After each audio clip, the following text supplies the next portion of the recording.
Hello and welcome to Indus News. Live from Islamabad, I'm Naila Shuja and these are the headlines.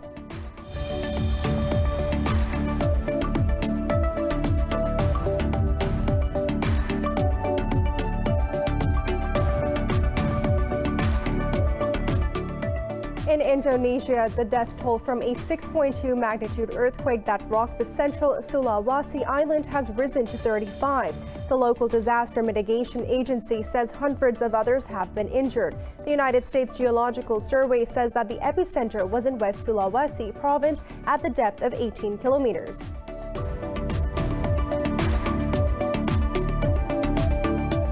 In Afghanistan, the government says 36 Taliban fighters were killed by the Afghan National Army in Kandahar province. In a tweet, the Ministry of Defense said 12 others were wounded in the Zerai, Panjwai, and Aghrandab districts. The fighters have not yet responded to Kabul's claims.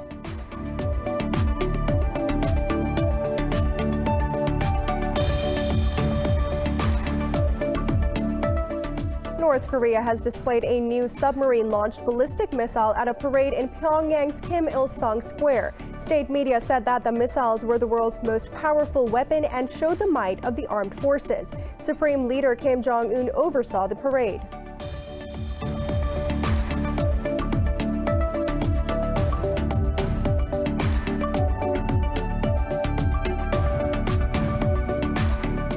The United States has rejected a plea by the United Nations to reverse its decision of designating Yemen's Houthis as a terrorist group.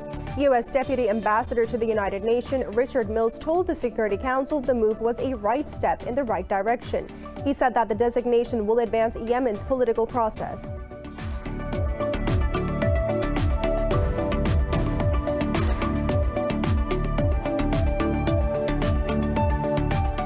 The global number of COVID-19 cases has crossed 93 million with nearly 2 million deaths. The disease continues to devastate Britain, claiming more than 1,200 lives overnight and pushing the death toll over 86,000 with a caseload of more than 3.2 million. China has put 22 million people around Beijing under lockdown after another 144 new cases were detected on the mainland. Meanwhile, Pakistan has reported 2,400 infections and 45 deaths overnight. The nationwide death toll has risen to 10,863.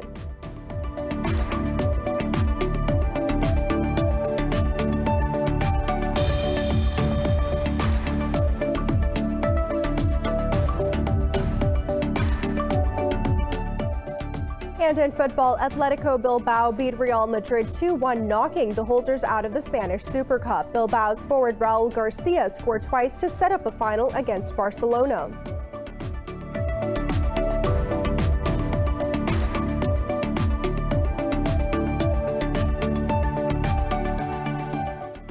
For more news and details, stay tuned. We'll be right back after a short break.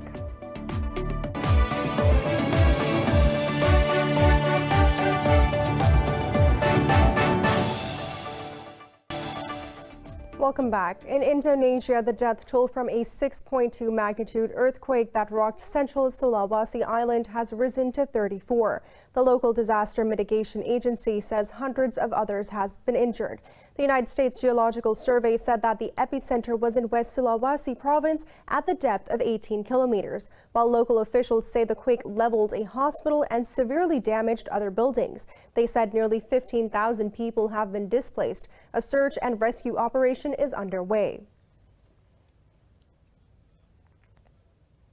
In Afghanistan, the government says 36 Taliban fighters were killed by the Afghan National Army in Kandahar province. In a tweet, the Ministry of Defense said that 12 others were wounded in the Zerai, Panjwai, and Aghrandab districts. Meanwhile, Kabul says 14 fighters were killed and 2 others wounded during a preemptive operation in the Uruzgan province. It said that they were planning to attack positions of the Afghan National Army. Earlier, the government said that it had killed 4 members of the group in a North Balakh province. The fighters have not yet responded to Kabul's claims. In India, the 9th round of talks between farmers and the Modi government will be held in New Delhi today. This comes 3 days after the Supreme Court stayed implementations of 3 controversial farm laws. The court has also formed a 4-member committee to break the months-long stalemate. Thousands of farmers continue to protest across the country against the center's contentious agriculture reforms. They are demanding the government repeal the laws which threaten their livelihood.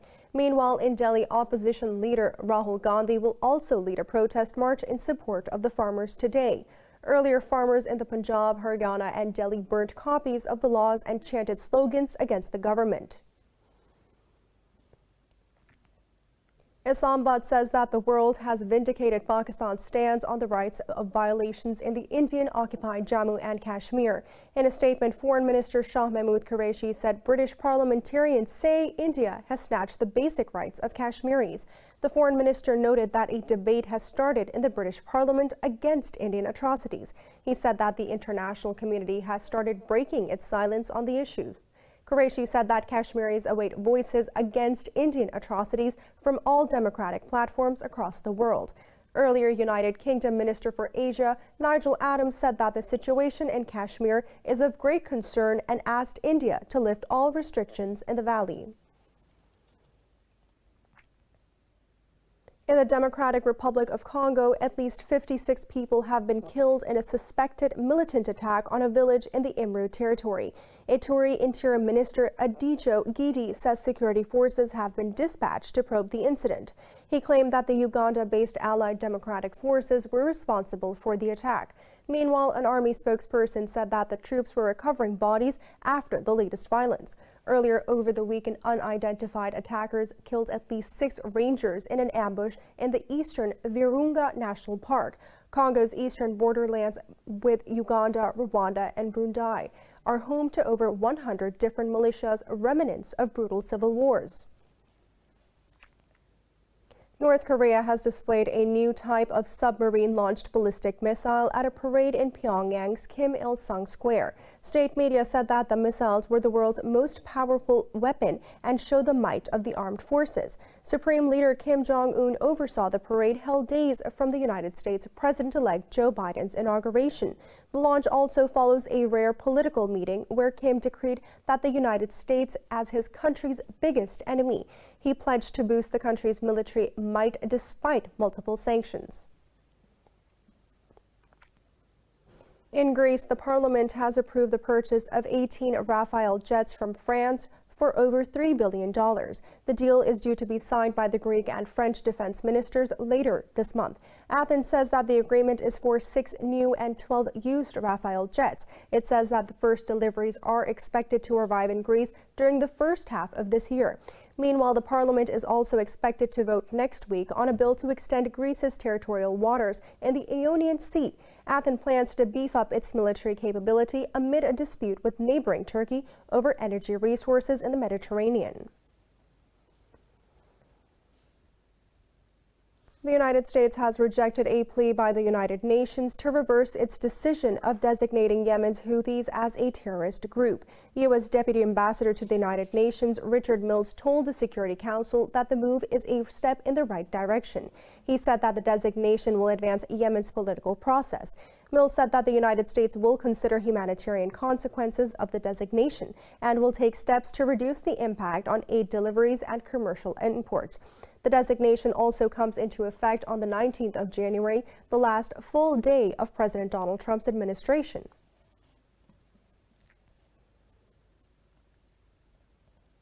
United States President-elect Joe Biden has unveiled a $1.9 trillion stimulus plan for the coronavirus-hit economy.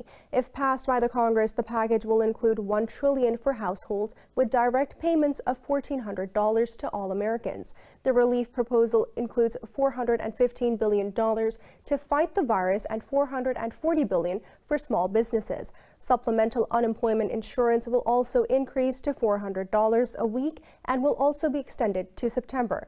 Biden was mindful of the financial burden on an economy already under trillions of debt, but said that the plan was unavoidable.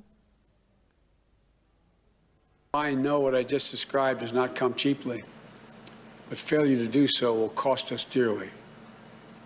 The consensus among leading economists is we simply cannot afford not to do what I'm proposing. The global number of COVID-19 cases has crossed 93 million, with nearly 2 million deaths. The disease continues to devastate Britain, claiming more than 1,200 lives overnight and pushing the death toll over 86,000, with a caseload of more than 3.2 million. China has put 22 million people around Beijing under lockdown after another 144 new cases were detected on the mainland. More in this report. Continues to tear across the world without any signs of slowing down. Officials warn there is a full resurgence in most parts. A Chinese study has estimated that the global death toll can hit 5 million by March. Meanwhile, the U.S. Centers for Disease Control and Prevention says another 92,000 projected to die over the next 3 weeks in the U.S. alone. Research shows that the pandemic will reduce the life expectancy for blacks and Latinos by 3 to 4 times more than whites. Over in the south, hospitals in the Brazilian city of Manaus have reached a breaking point amid reports of severe oxygen shortages and desperate staff. Manaus did not have an effective action plan for early treatment, with clinical diagnosis, basic care, and that has greatly impacted on the severity of the virus. Also, the specialist care hospital infrastructure in Manaus is quite small in percentage terms. In Europe, Turkish President Tayyip Erdogan has received his first dose of vaccine as the country vaccinated more than 285,000 people on the first day of inoculations. Sweden, with a global spotlight over its unorthodox pandemic strategy, has reported a record number of daily deaths. Meanwhile, German Chancellor Angela Merkel has urged for a very fast action to counter the spread of COVID-19 mutations, while a study shows that people infected with COVID-19 are likely to be protected against the disease for at least 5 months. We can be quite confident that in 5 to 6 months after their first infection, the vast majority of people with a previous infection are protected from severe disease, are protected from symptomatic infection, and that there is a small proportion of people who do get asymptomatic disease and symptomatic infection.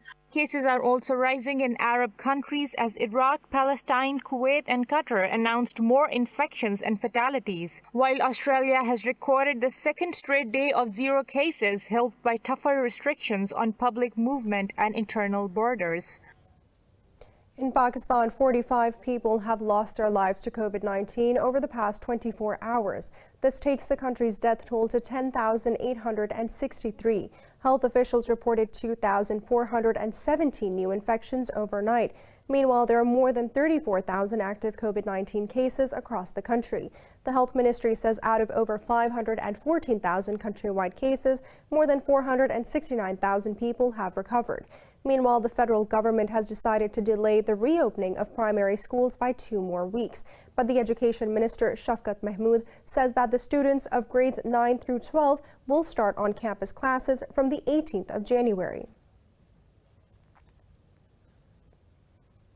The United States has added 9 more Chinese firms to a black list of companies with alleged links to the military. Department of Defense documents show aircraft maker Comac and mobile phone maker Xiaomi are among those targeted.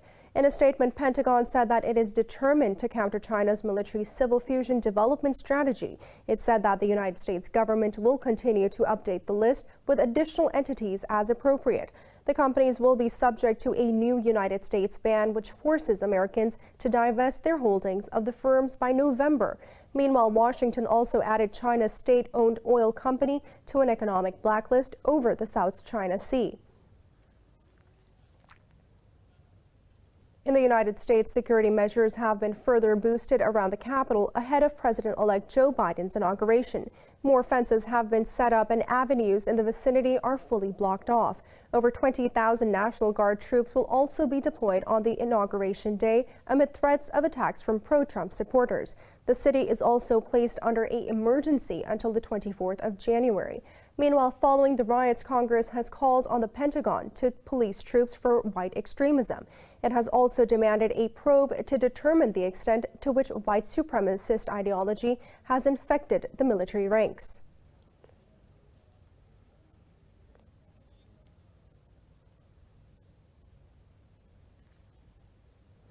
Stay tuned for more news.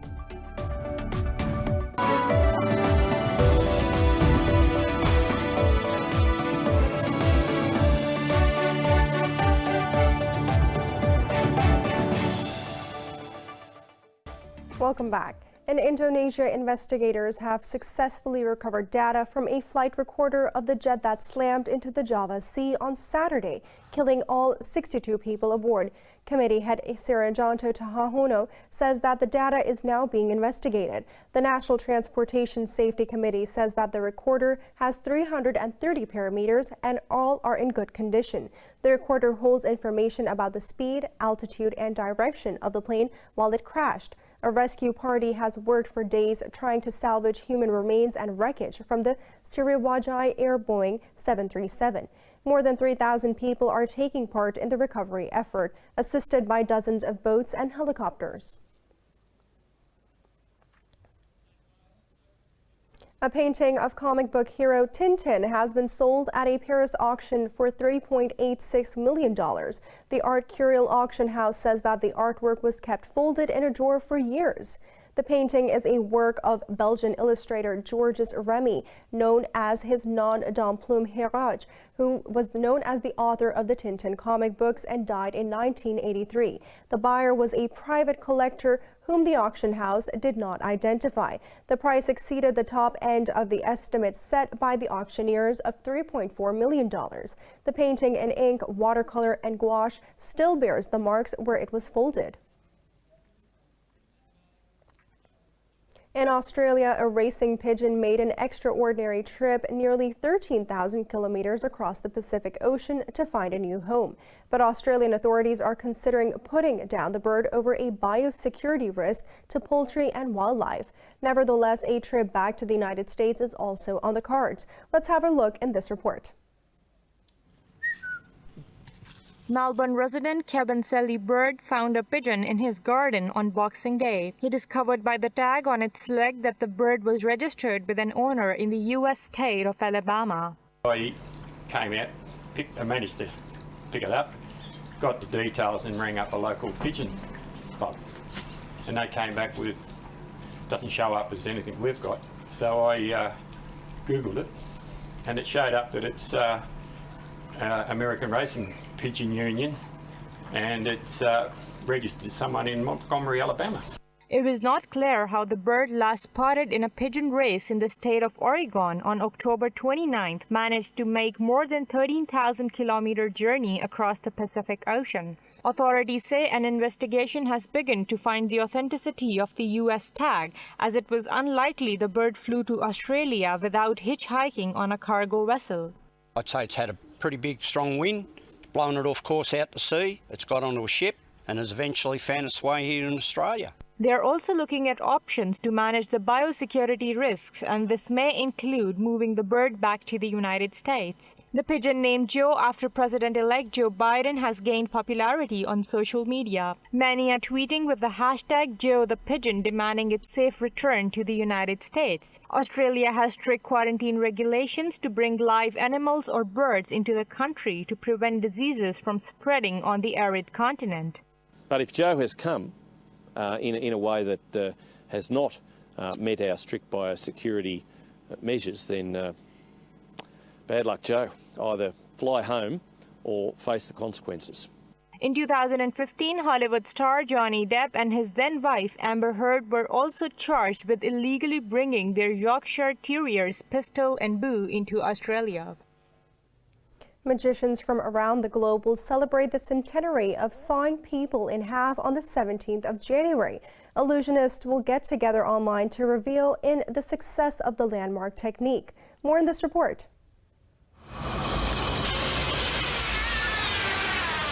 100 years ago, illusionist P.T. Selbit created a magical classic when he put a woman in a box on the stage of London's Finsbury Park Empire and sawed right through the wood. Since then, the groundbreaking trick has never stopped amusing the audience. This year, the magician community is celebrating the longevity of the technique. I want to show you this. That is a model of P.T. Selbit's sawing a lady in half, made out of toothpicks. And it is absolutely a perfect replica of the Selbit sawing. Down the years, magicians have developed refinements with the two halves pulled apart. Celebrity magician David Copperfield came up with his version called the Death Saw, where he was the one tied down to a platform as a giant rotary blade sliced him in two. In an interview, Copperfield says sometimes he got injured during the trick. Totally. I got cut a few times by the blade because the blade was a little bit off. You know, stages are different. Every theater you have different stages. So sometimes the box didn't go back together because the stage floor wasn't even and it wouldn't go back together. And so I'd kind of come out a little disconnected. But the saw actually is pretty dangerous. I mean, it's a real saw. And if it's off just by an inch, it's going to get me. The London-based Magic Circle organization will host the celebrations with a live-streamed event on Facebook this Sunday. Guests will include Debbie McKee, the wife of the late British TV magician Paul Daniels. She will describe the many times she survived the procedure.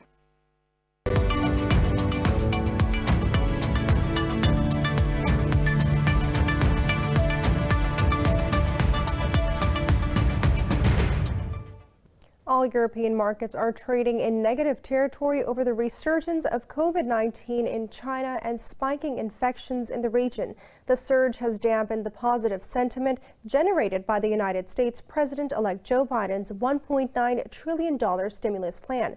London's FTSE, Italy FTSE MIB, and the CAC 40 in Paris have all dipped over 0.5%. The Pan-European Stock 600 has also slipped close to 0.5%, with oil and gas stocks dropping. Frankfurt's DAX has also declined marginally. Earlier, Asian stocks traded mixed, with Seoul's Kospi tumbling and Japan's Nikkei shedding, while Hong Kong, Chinese, and Australian stocks traded fractionally above the flat line.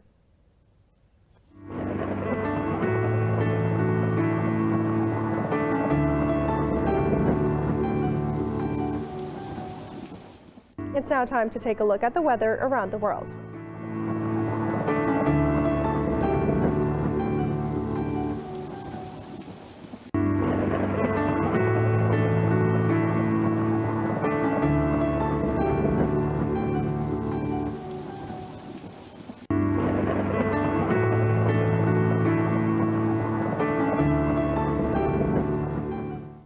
For the latest news updates, you can follow us on our social media at indus.news.